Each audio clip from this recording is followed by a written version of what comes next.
Bueno, yo soy Frida Díaz Barriga Arceo, soy profesora de la Facultad de Psicología aquí en la UNAM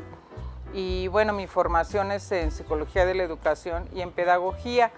y mis líneas de investigación, bueno, en primer lugar currículum, que es el tema al que creo que he dedicado todo el tiempo que he estado aquí en el campo educativo. Diseño educativo también me interesa mucho, que tiene que ver mucho pues, con la preparación de experiencias, modelos educativos, estrategias para aprender. También he trabajado mucho en la formación y evaluación de profesores y últimamente en el tema de las tecnologías en la educación.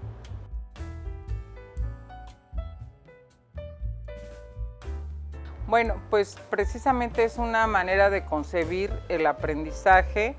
en la que lo que se piensa es que el alumno va mucho más allá de ser solo el receptor de información y asimilarla tal cual. Por el contrario, se piensa que es una persona que tiene la posibilidad,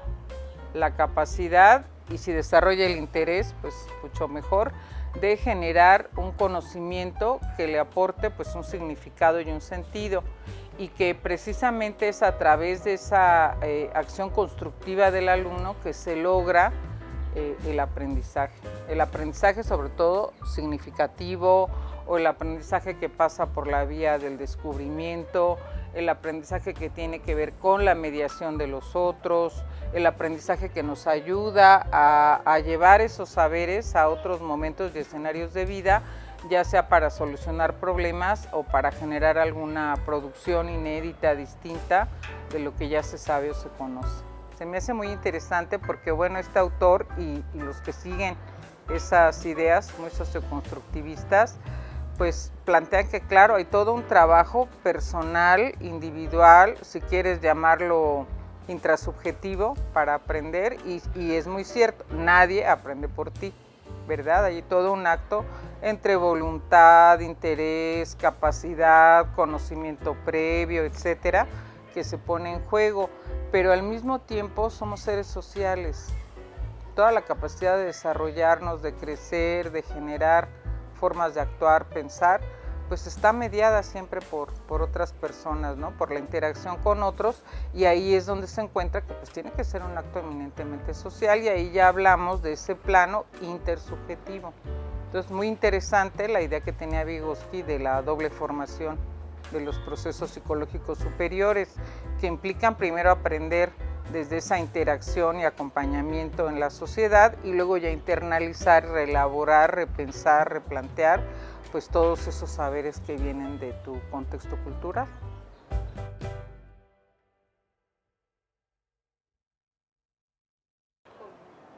Bueno, considero que sí, pero primero habría que decir a qué llamamos humanista y a qué llamamos constructivista, porque he escuchado mucho ahora que los nuevos modelos educativos son humanistas y yo pregunto humanistas desde qué, porque pensamiento humanista o enfoques humanistas, bueno, nos podemos ir en la ruta histórica y si quieres empezamos con Erasmo de Róterdam, podemos hablar del humanismo religioso, de la perspectiva cristiana que se tenía del ser humano, pero también nos podríamos ubicar en el humanismo que siento más contemporáneo, me parece que es el que impacta más lo que hoy en día se está trabajando, pues que es un humanismo más que viene de la época de tal vez la posguerra, con el ser humano al centro, con la idea de que el ser humano es alguien que busca trascender, que no está solo ubicado en las metas más instrumentales de la vida, sino también hay todo un crecimiento del ser humano como persona, que las experiencias de vida nos van precisamente humanizando y acercando a ese tipo de trascendencia, no necesariamente religiosa, una cierta espiritualidad, no necesariamente religiosa, y que parece que fortalecer el conocimiento de sí mismo, la autoestima, el tener metas en la vida, etcétera. Y yo ahí más bien ubicaría pues pensadores de un humanismo más existencialista, o si me dices en el campo de la educación, pensaría que es un autor que a mí me gusta mucho, en autores como Carl Rogers. El texto que él tiene de convertirse en persona, ¿sí? El camino de convertirse en persona, algo así, se me hace fundamental para hablar del humanismo en la educación, porque ahí él desarrolla el concepto de aprendizaje significativo desde la idea del pensamiento humanista, muy contemporáneo de la idea de aprendizaje significativo de David Ausubel. Casi al mismo tiempo salen los libros de estos autores, el de Ausubel que habla del aprendizaje significativo, pero desde la visión cognitiva, donde ahí lo que va a ser importante, claro, también la disposición para aprender, la situación educativa en la que te vas a ver inmerso, el conocimiento previo que tienes, etcétera. Entonces, desde ahí sí que veo mucha posibilidad de complementariedad, pero me parece que siempre nos falta decir desde quién y desde qué autores y desde qué mirada estamos hablando de humanismo o estamos hablando de visiones constructivistas o cognitivo-constructivistas.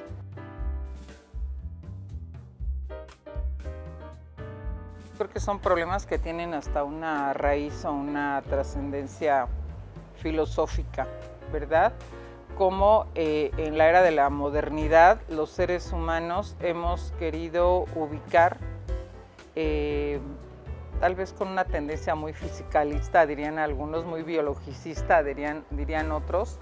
en algún órgano de nuestro cuerpo las más altas capacidades humanas, ¿verdad? En el cerebro se ubica toda la cognición,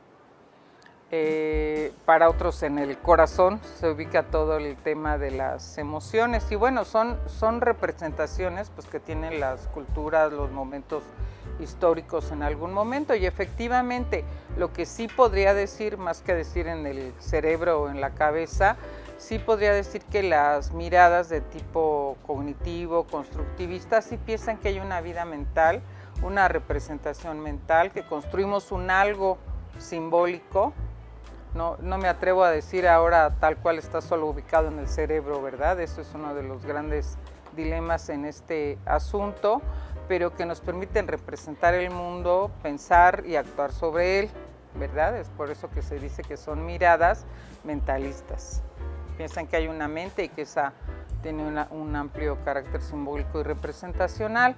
pero hoy en día la gran discusión es, lo diría Roger Bartra con el término exocerebro. No todo está en esa mirada de mente pensada como el cerebro que actúa, sino toda esa vida mental tiene toda una extensión y proyección en la vida social. Es un interjuego entre lo social, lo intersubjetivo y lo intrasubjetivo o personal. Y entonces pues desarrollamos eso intrapersonal, esa vida mental, pues a través de que somos parte de una cultura, de un grupo humano, que es a través de la socialización con otras personas en diferentes momentos de la vida, pues que vamos desarrollando todas esas expresiones simbólicas que llamamos mente, ¿verdad? Entonces, pues me gusta más esa idea más dialéctica, de un interjuego entre lo que es la persona, la vida mental, los procesos cognitivos, la mente humana y pues todo lo que sería esa interesante vida social que está en función de un momento histórico, de una cultura, de un grupo al que tú perteneces, que creo que ha devenido ahora en un concepto muy interesante, el de interseccionalidad. Claro, también en función del país en el que te ubicas, la raza a la que perteneces, el género en el que te encuentras definido, el estrato social en donde estás, las creencias que tienes por toda una serie de factores. Tu escolaridad también cuenta.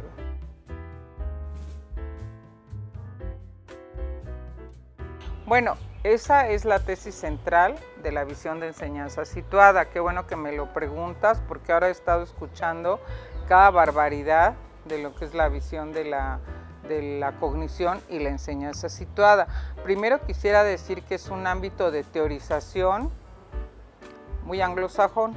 surge en el seno de la comunidad anglosajona, cuando los temas de cognición empiezan a estudiarse desde perspectivas más etnográficas, más interculturales o en ese encuentro con los temas de la psicología social. Ya desde cuando Miller habla de las ciencias cognitivas, él hablaba ya de miradas interdisciplinares Y él decía que la cognición no la vamos a poder explicar si no tenemos también una perspectiva, no solo desde la psicología clásica y la cognición clásica, sino desde las ciencias sociales, desde la historia, desde la antropología, desde la cibernética, por supuesto, ¿por qué no? Y que estos son objetos de estudio más interdisciplina. Pienso que en ese devenir es que se va pasando de esa visión de cognición en frío a esta mirada de cognición situada, y a reconocer que todo aprendizaje ocurre en un contexto. Por un lado, en un momento histórico, social determinado, porque la sociedad también plantea qué es lo que espera de las personas y cómo se cultiva todo lo intelectual, ¿verdad? Qué estructuras cognitivas son las que se van desarrollando y en qué dirección. Y por otro lado, porque efectivamente los estudios nos llevan a esta situación, se van desarrollando también todos esos procesos psicológicos superiores, pues en función de ese contexto en el que tú perteneces. Mientras sea un contexto con más oportunidades, más facilidades, una mayor riqueza, si le quieres tú llamar así, para desarrollar tus capacidades y tu saber, pues más potencialidad vas a tener. Si es un contexto que te restringe por lo que quieras, por tu clase social, porque eres mujer, porque no eres de los grupos hegemónicos, pues entonces ese contexto probablemente te ponga más restricciones que facilidades. Y bueno, pues porque la investigación actual, desde la mirada de la cognición, pues nos habla precisamente de la importancia del contexto. Otra teoría muy afín, otro autor que me gusta mucho, es Uri Bronfenbrenner, porque precisamente él con esas tesis o cercano a esas tesis desarrolla la idea de la mirada ecológico-sistémica. Todo lo que vamos desarrollando como seres humanos pues forma parte de esas capas, llámale capas de cebolla, que son esos diferentes puntos del sistema micro, donde nos encontramos nosotros, del sistema meso, donde a lo mejor encontramos la familia, el barrio, el contexto donde crecimos, de ese sistema que empieza a ser macro, cuando ya hablamos de nuestro país, nuestra sociedad, de un sistema todavía más amplio, que ahora lo podríamos ver desde la mirada de que somos parte de sociedades cada vez más globalizadas. Entonces todo eso influye y es un fluir, un ir y venir en una y en otra dirección. Entonces por eso me preocupa cuando dice que enseñanza situada lo interpretan más bien como que cada quien en el lugar donde está le haga como quiera y como pueda. Creo que esa es una visión de lo más simple, de lo más rupestre, permíteme decirte, y yo sí que recomendaría que cuando se habla de enseñanza situada o de cognición situada, pues se lea a los autores que plantearon estos trabajos, ¿no? Una Bárbara Rogoff, una Brown,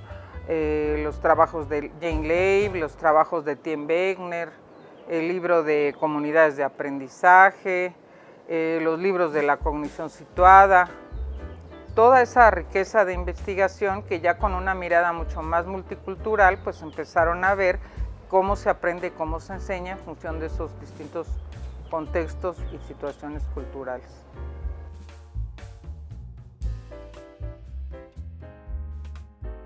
Bueno, ya te lo iba mencionando, ¿no? Es esa posibilidad de entender en primera instancia el aprendizaje, que sería una de las tesis centrales, pues como producto de la actividad social en la que uno participa, que puede ser en contexto escolarizado o no escolarizado, porque los seres humanos aprendemos en todos los contextos de vida. Claro, se han generado instituciones sociales llamadas escuelas, universidades, institutos, etcétera, etcétera, pensando que eran los lugares idóneos para aprender y enseñar cuestiones que probablemente en el ritmo de lo cotidiano pues sería muy difícil que la gente aprendiera, pero también contextos de aprendizaje muy importantes pues son lo que hoy llamamos educación no formal y educación informal. Tanto así que se piensa que en las actuales ecologías, ¿verdad?, del aprendizaje, esa confluencia de lo escolar, lo formal, con lo no formal e informal es muy interesante y nos genera mucho potencial para aprender. Ahora, la idea de enseñanza situada es buscar la autenticidad de las prácticas educativas que ocurren en los escenarios de educación donde estemos, que ocurran en la educación escolar. Es interesante porque la crítica que hace la visión de enseñanza situada a la educación escolar pues convencional, más tradicional, de nuevo entre comillas, pues es que muchas veces se abstrae tanto el conocimiento que termina siendo algo muy artificial, muy sucedáneo, es la palabra que utilizan, ¿verdad? Que se aleja de la autenticidad, de los actos cotidianos, de los problemas que se enfrentan en el día a día, de las situaciones reales, las despoja de un contexto y entonces lo que se termina enseñando pues es un saber que con esa posibilidad de abstracción termina en un discurso pues muy vacío, muy poco comprensible, muy poco significativo, que no tiene una relevancia social, que no genera una actividad o participación social. Y entonces el movimiento de la enseñanza situada busca esto, comprender el contexto en donde estás, los retos y dilemas de la vida donde te ubicas, en tu comunidad, ser una persona que se forma en sí misma, claro, se desarrolla de una manera integral, pero al mismo tiempo pues participa en la comunidad. De ahí es de donde surge el concepto que ellos tienen de persona total, ¿verdad? Creo que cada uno de estos conceptos no se puede entender si no los miras desde el conjunto de la teoría, que de alguna manera sería pues una educación mucho más integral del ser humano en muchos órdenes de la vida. Y otro concepto que me parece muy importante, muy asociado al de la enseñanza situada, es el de la evaluación auténtica, porque ahí la evaluación no tiene un sentido como un acto que solo sirve para generar una calificación o una certificación, sino la evaluación es un acto de comprensión y mejora, la evaluación es un acto para que la misma persona que está aprendiendo pues tome conciencia de qué es lo que está logrando o no está logrando y vaya replanteando con el acompañamiento siempre de la persona que cumple la función de agente educativo, ¿verdad? Ir superando y avanzando en el proceso y en el conocimiento que está en juego, ¿verdad? Y ahí tanto la enseñanza como la evaluación como el aprender pues forman un todo conjunto. No es que en este momento te enseño y espérame que en 15 días vengo y te evalúo, sino que eso tiene una compenetración completa. He escuchado también la barbaridad de que la evaluación auténtica es sumativa. Pues eso tampoco es cierto. No pasa por ahí. La idea de la evaluación auténtica pasa mucho por una mirada alternativa que rompe, que es disruptiva, de la evaluación positivista, convencional, que solo implica la medición de la información que has logrado respecto a un determinado objeto de estudio y que está solo pensada en generar una métrica para, ¿verdad? Eso es explorar cómo ese saber va transformando la identidad de las personas, cómo ese saber que se ha ido apropiando te va permitiendo formar parte de una comunidad o un grupo humano y ser una persona que se desenvuelve en él adecuadamente, cómo ese saber te está permitiendo generar nuevas prácticas que tienen una relevancia personal, social, cultural, y cómo pues ese saber va transformando a la persona y a su entorno. Eso creo que es la base de la evaluación auténtica, por eso se habla de autenticidad.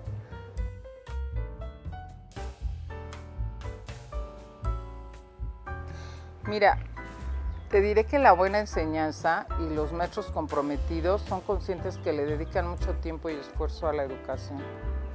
¿verdad? Me preocupa cuando la gente te dice, ay, pero eso implica trabajar, ¿verdad? Es que voy a tener que estudiar, ay, hay que leer.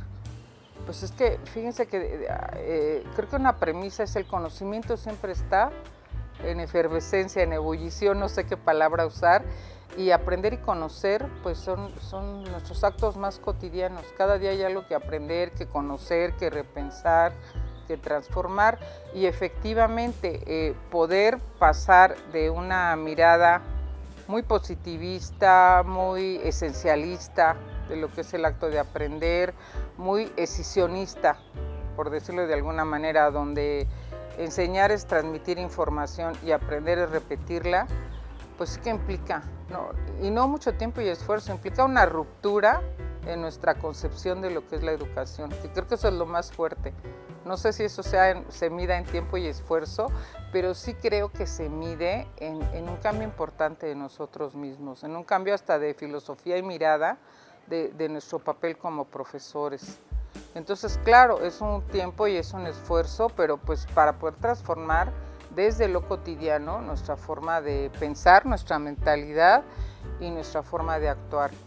La innovación no se da si no cambiamos mentalidades y prácticas. Y lo importante es eso. Siento que a veces esa preocupación, porque me va a dedicar mucho tiempo y mucho esfuerzo, es porque nos imaginamos precisamente en escenarios muy tradicionales, leyendo cosas que no nos gustan, que no entendemos, que no nos dicen nada, que tenemos que reproducir probablemente sin ninguna autenticidad y sin llevarlas a nuestro escenario de vida.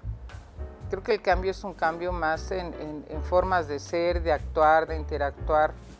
Eso es lo importante para que uno pueda entender estos procesos. Ahora, también me parece que es muy importante, que es otra cuestión en la que yo no estoy nada de acuerdo, que he escuchado muy actualmente,